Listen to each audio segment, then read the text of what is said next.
asalaamaaleykum wa rahmatullahi wa barakaatu mbokki Sénégal seen mbokk Makhtar Sarr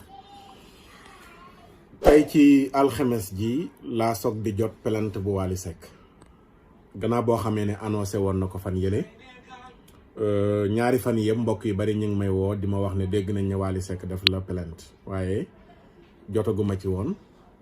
niñ ko gisee woon noonu laa ko gisee niñ ko doon déggee noonu laa koy déggee mais tey ci alxames ji laa jot plainte bi mi ngi nii ma téye sama loxo muy citation directe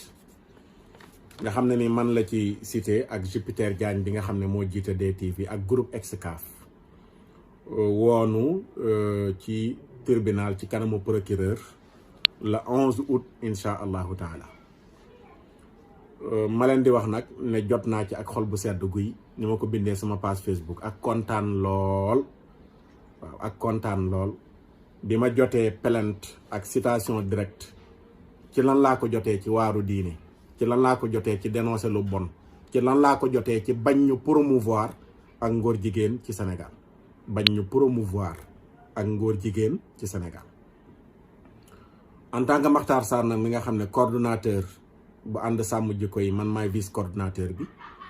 bi ma jotee ci citation bii nii Ababacar Mboup dem nañu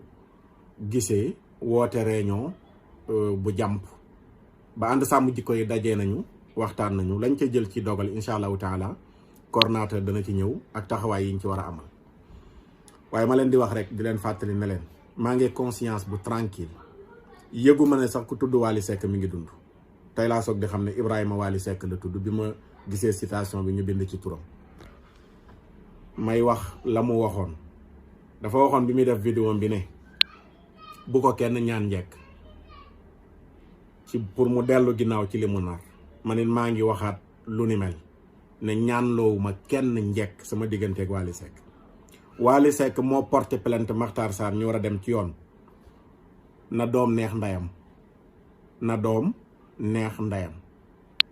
yëgaluma sax sama yaram ne porté nañ ma plainte conscience bu tranquille la am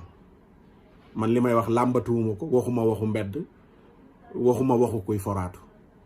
ay preuve yu leer laa am ci li ma wax ci luy promouvoir ak ngóor jigéen te fuñ ma woo ma génne ko fa su ko defee nag damay waslu àq rek ndax soppe yi faaw nga massawu leen ak am di jàmm yi ndax kenn ku nekk wax dëgg bu déggee boromi mbokk wax dëgg boromi mbokk la boromi soppe it boromi soppe la ku ne bu déggee dana am diisu xol waaye kii mu dal ci kawam de xol bu féex la am xol bu dal la am xel mu dal la am ba tax na incha allahu taala ñu ngi wéy di doxi suñuy soxla bu soobee yàlla ñu ngi wéy di def li ñu war a def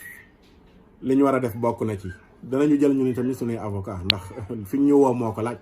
mais nag avocat bu mag bi jël nañ ko ba noppi muy jalla jalaaluhu wa adda kamaalu rabbu samawati wal ardi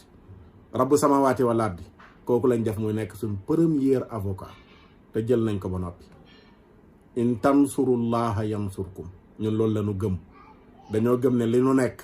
ci waaru yàlla la ñu nekk kon sunu premier avocat suñu borom lay doon loolu moom mooy li jiitu la nga xam ne nag moo koy formuler ci mbirum avocat ci biti danañ ko jël su ko defee nag lu mu laaj rek incha allahu taala ñu def ko du ñu dellu ginnaaw du ñu reculer du ku nuy xoqatal du ku nuy xuuxal pour ñu dellu ginnaaw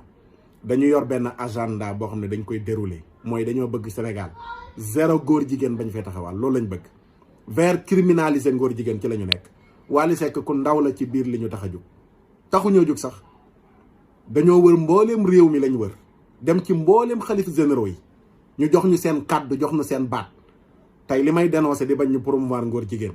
Touba dañ ci ànd ak man Tivaouane Ndiassane Thiénaba jàngu bi Bois Sacré bi association islamique yi ñëpp danoo ànd ak man ci li may dénoncé ngir bañ ñu promouvoir ngóor jigéen ci Sénégal kon nag kuy waxee ci làmmiñu ñi ma tudd ñëpp doo reculer doo dellu ginnaaw du Makhtar Sarr lañ amal affaire waaye ñi Makhtar Sarr di waxal